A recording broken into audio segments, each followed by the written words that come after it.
Ça y est, il est arrivé. Le premier des 6 tomes de la série Blackwater, chez Monsieur Toussaint l'ouverture. Il est beau, hein? En apparence, une saga familiale. Aux États-Unis, fin 19e, début 20e, dans une petite ville avec ses familles riches, ses ragots, ses femmes de caractère qui s'affrontent avec une telle perfidie qu'elle ferait passer Machiavel pour le petit Nicolas. Mais dans une petite ville surtout, située à la confluence de 2 fleuves, dont l'un, la Blackwater, donne son nom à l'œuvre.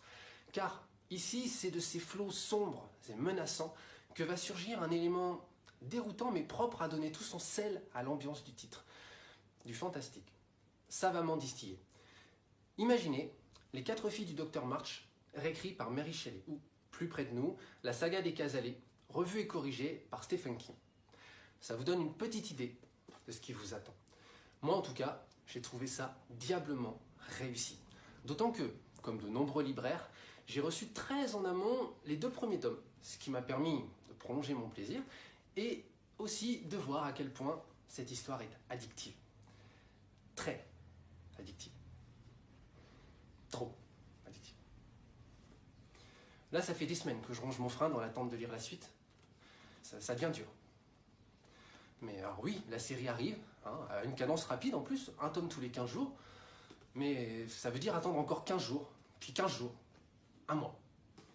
1 mois, c'est le bout du monde.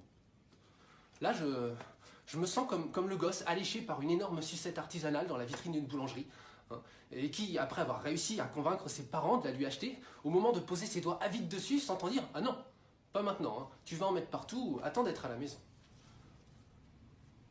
La maison.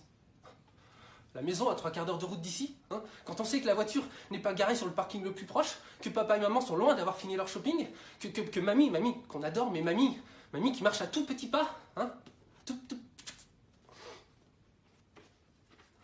C'est cruel. C'est pas juste. Ça va aller.